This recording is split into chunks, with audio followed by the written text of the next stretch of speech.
My name is Emmanuel, but back then, people just called me boy. No one really noticed me. I was just one of the many skinny kids running through the dusty streets of Ajagunal, barefoot, hungry, and forgotten. I was only 10 years old when I stole for the first time. It was a hot afternoon. The kind of heat that makes the air heavy and your skin sticky. I sat outside our small one-room house, watching my little sister Grace cough again and again. Her fever had gotten worse. Mama had died 2 years earlier, and Papa had left one day and never came back. We had nothing. No food. No money. Just hope, and even that was starting to fade. I looked at Grace, lying on the mat, her lips dry, her eyes barely open. She whispered, "Brother, I'm hungry." I couldn't take it anymore. I stood up, my heart pounding like a drum. I walked down the street and turned into the corner market. There was a small shop run by Mama Chinedu, a woman with sharp eyes and a louder mouth. She sold bread, ground nuts, and sachets of water. I stood outside her shop, staring at the golden loaves of bread stacked on the wooden shelf. And then I ran. I grabbed one loaf and took off like my life depended on it. I heard her shouting behind me, "Thief! Thief!" But my legs were faster than her voice. I didn't stop until I reached an old broken-down truck behind the mechanic shop. I hid there, shaking, sweating, crying, holding the stolen bread like it was gold.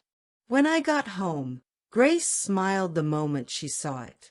She took a bite and whispered, "Thank you." She didn't know how I got it. She didn't ask. She just ate. But I couldn't eat.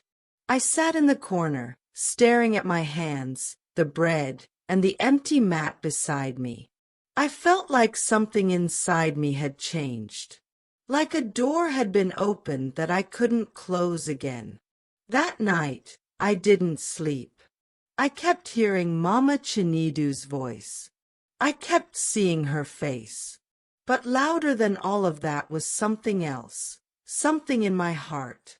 Guilt. I had fed my sister, yes, but I had also crossed a line. That day, I didn't just steal bread. I stole a piece of my innocence. And once it's gone, it never comes back the same way again. By the time I turned 16, that first loaf of bread was a distant memory. The hunger had changed.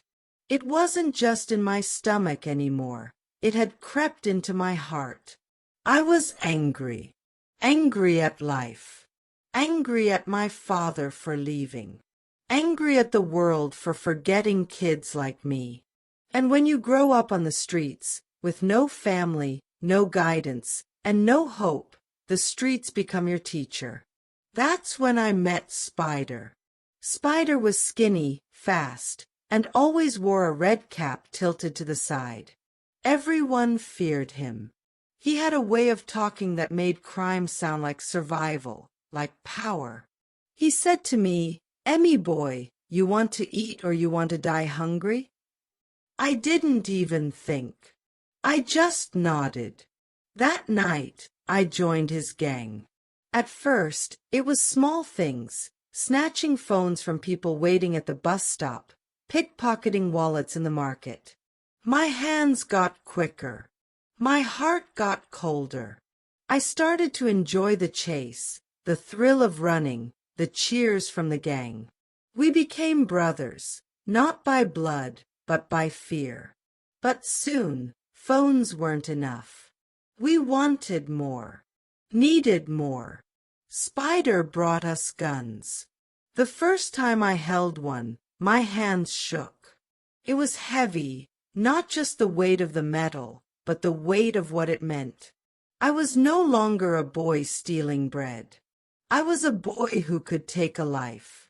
The first armed robbery was at a small shop on the outskirts of town. My job was to stand by the door and make sure no one ran. When the shop owner refused to open the safe, Spider hit him with the butt of his gun. The man cried out, blood on his face, and something inside me broke again. But no one saw it. I just stood there, stone-faced. Every robbery after that made me feel less afraid, less human, more numb. Until one day, everything changed. We had planned to rob a woman who ran a small grocery store. We knew she kept cash in a metal box under the counter. Easy target. I walked in with the gun, my face covered with a scarf. I pointed it at her chest and shouted, "Open the box! Now!" She froze. Her hands were shaking. Then she started to pray. "God, please have mercy on this boy. Forgive him. He doesn't know what he's doing." I shouted louder, "Shut up! I said open it." But she kept praying, tears running down her cheeks. And in that moment, everything stopped. I heard her voice, soft and trembling, cutting through the noise in my head. She wasn't screaming. She wasn't begging for her life. She was praying for me. I ran. I didn't wait for the others. I didn't take the money. I ran until my lungs burned, until the scarf slipped off my face and the tears came. I couldn't sleep that night. Every time I closed my eyes, I saw her. I heard her. She wasn't afraid of the gun. She was afraid of who I was becoming. And no matter how far I ran, I couldn't shake the image of her tears. I had become everything I once feared, everything I once hated. But the worst part, I didn't know how to stop. By the time I was 23, I thought I was untouchable. I had scars on my arms, a fake name on the streets, and a gang of boys who would do anything I said. People feared me. Even the police looked the other way when I passed. I had money in my pocket, girls around me, and a cold heart that didn't feel a thing anymore. But pride always comes before a fall. It was supposed to be just another job. A warehouse on the edge of town. We heard they stored electronics, phones, laptops, things we could sell fast. We came in the middle of the night. Masks on, guns ready. I led the group like I always did. But this time, someone had tipped them off. As soon as we entered, bright lights exploded in our faces. Shouts, sirens. A dozen police officers rushed out of the shadows. I tried to run. I really did. But someone tackled me from behind. I hit the ground hard. My face scraped against concrete. Then the beating began. Boots, batons, fists. They didn't care that I was bleeding or that I was screaming. They wanted to make an example of me. By the time they dragged me to the prison, my body felt broken. But worse than my body was my pride. It had shattered. The cell was small, cold, and smelled like sweat and regret. I was thrown into a corner, alone. 4 days, I said nothing. I ate nothing. I just stared at the wall, full of hate. Hate for the boys who ran away. Hate for the police. Hate for the world. Hate for God. I remember whispering, "If you're real, then why did you let my mama die? Why did you leave me like this?" Silence. Then, one evening, the guards shoved a new cellmate inside. He was old, maybe in his 60s. Gray hair, wrinkled skin, soft eyes. He had a Bible tucked under his arm. I looked at him and rolled my eyes. "Don't preach to me, old man," I warned.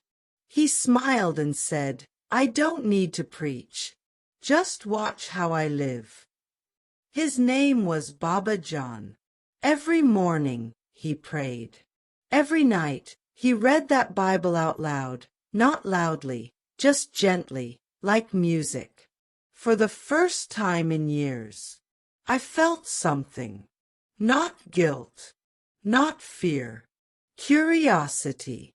One night I asked, "Why do you pray so much? You're in prison just like me." He looked at me and said, "Because I'm free on the inside."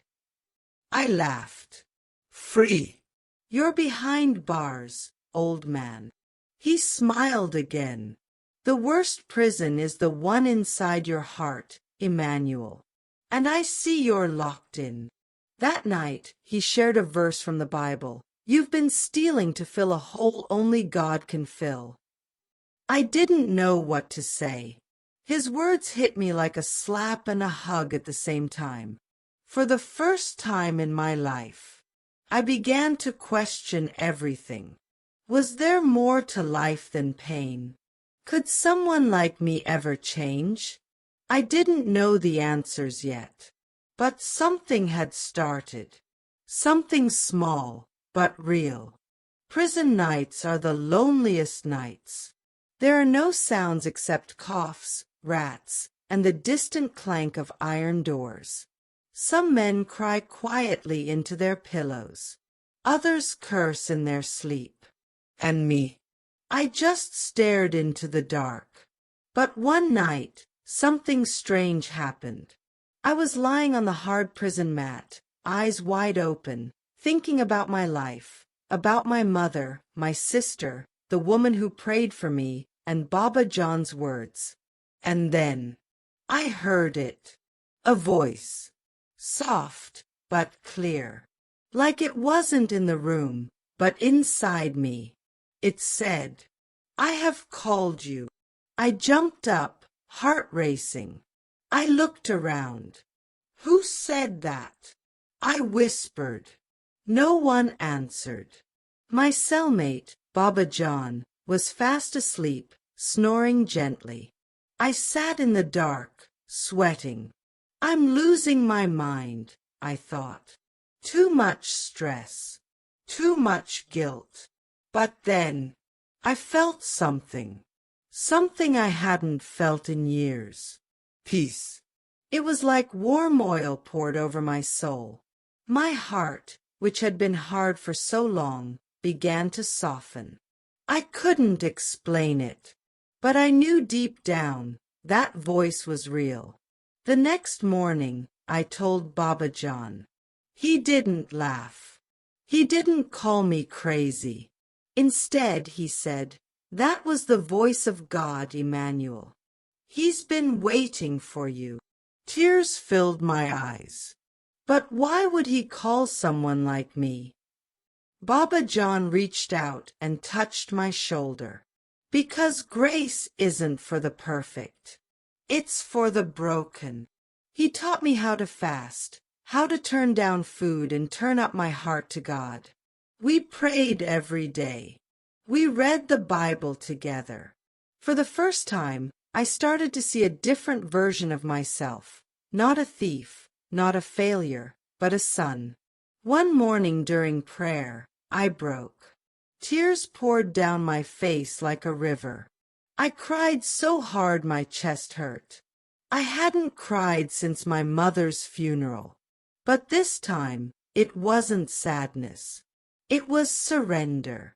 "I'm sorry, God," I whispered. "I'm tired. Please make me new." Baba John smiled. "You're ready." That Sunday, the prison chaplain helped arrange something special. In the small prison chapel, with a few inmates watching, they filled a big blue plastic bucket with water.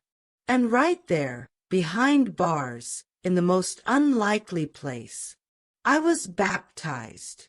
I went into that water a criminal. But when I came out, I felt clean. Clean in a way soap never could.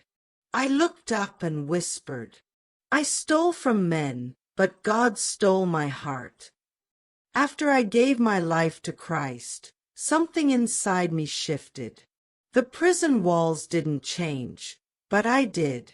For the first time, I was free, even though I was still behind bars. Every morning, I knelt by my bunk to pray. Soon, 2 other inmates joined me. Then 5. Then 10. Before long, the same men who once feared me began calling me Brother Emmanuel. I led prayer meetings in the yard. We sang worship songs with broken voices but full hearts. Even the prison guards started treating me differently. Some of them even asked for prayer. Imagine that. The boy who once pointed guns was now pointing souls toward God. But there was still something heavy in my heart, the people I had hurt. One day, I sat with the prison chaplain, a gentle man with kind eyes and thick glasses. I told him, I need to say sorry to all of them. The ones I robbed. The ones I scared. He nodded slowly. Then let's write. So we did. We wrote letters, one by one, each one filled with tears and truth. I wrote to the woman in the grocery store, the one who had prayed for me instead of screaming. I told her who I was. I told her I was no longer the boy with the gun, but a man God was changing. Some letters were sent. Some never found their way. But it didn't matter. I was healing with every word I wrote. 6 years passed. I spent every day growing in the Word, helping others, learning to love the God I once blamed. Then one morning, I was called into the warden's office. You're being released early, he said. Good behavior. I stared at him. What? He repeated it. You're going home, Emmanuel. Home. I didn't even know where that was anymore. My sister had moved. My old gang was long gone. I had no house, no job, no money. But I didn't care, because I had something more powerful than all of that. A clean heart and a calling. When they opened the gate, I stepped out of prison with only 2 things. A Bible, worn out, underlined, and full of my tears. And a new name the inmates had given me. Brother Emmanuel. The boy who once stole bread, now carried the bread of life. Life outside prison was harder than I imagined. I stepped into the sun a free man, but the world remembered the man I used to be. Everywhere I went, people stared. Some crossed the street. Others whispered behind my back. That's the thief. He used to rob buses.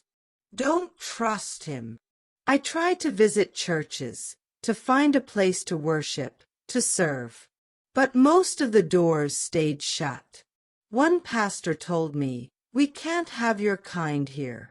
The children won't feel safe. My heart sank. I wanted to shout, I'm not that man anymore. But I didn't argue. I just walked away. For a while, I slept in a shelter, washing plates at a roadside restaurant just to eat. But I held on to my Bible and my faith. Then, one rainy Sunday, I found a small church tucked behind a row of broken shops. The building was old, paint peeling, roof leaking, but something about it felt warm. I walked in, sat quietly at the back. After service, the pastor, a short, smiling man with a limp, came up to me. First time, he asked. I nodded. He held out his hand and said, Welcome home, Brother Emmanuel.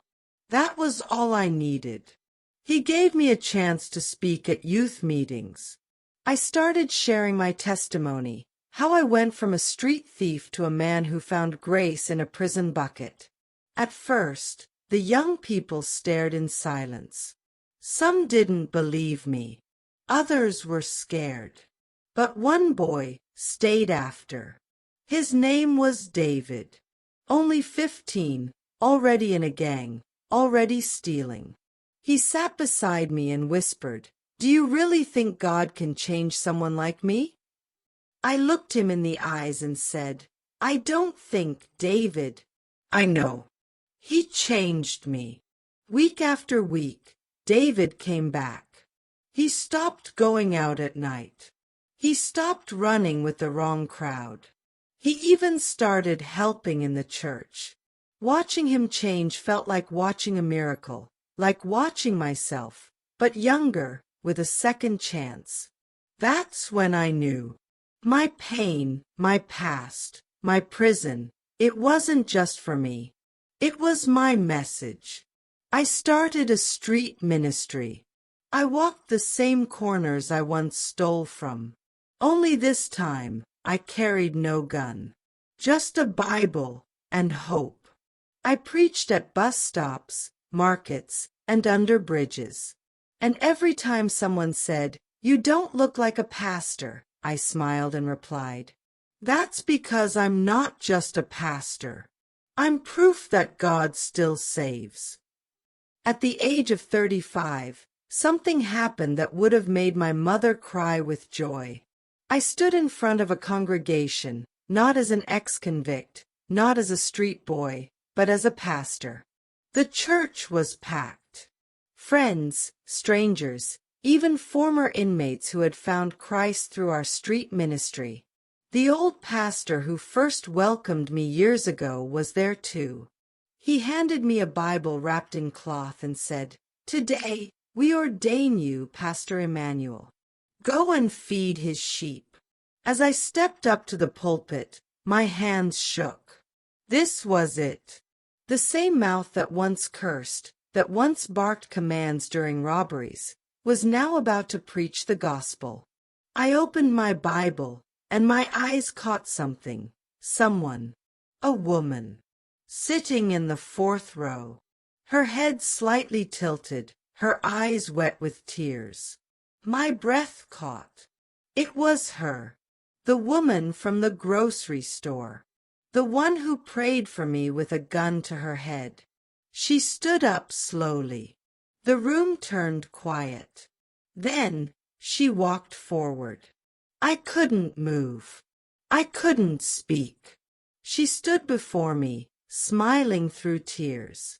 Then she did something I never expected. She opened her arms and hugged me. The whole room broke. People cried. I cried. Even the sound man was wiping his face. She whispered in my ear, "I prayed for you that night, and I never stopped." I stepped back to the pulpit, wiped my face, and tried to speak through the emotion choking my throat. "If you're looking at me," I said, "and wondering how a man like me ended up here." I held up my Bible. This is how. I looked around the room, faces of young boys who had once stood on the same street corners I did, mothers praying for their sons, men who had given up hope. "If God can use me," I said slowly, "He can use anyone." My voice grew steady. I was a thief, but now I'm a fisher of men. Then I looked into the camera, into the eyes of everyone listening, and I said, "Your past is not the end.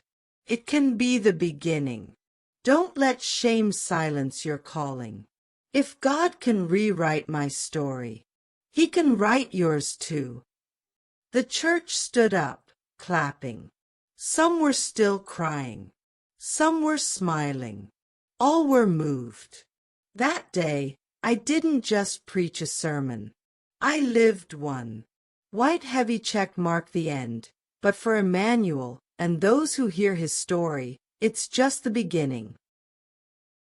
Thank you for watching.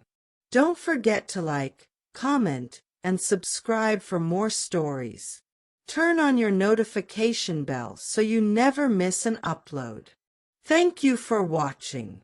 See you in the next video.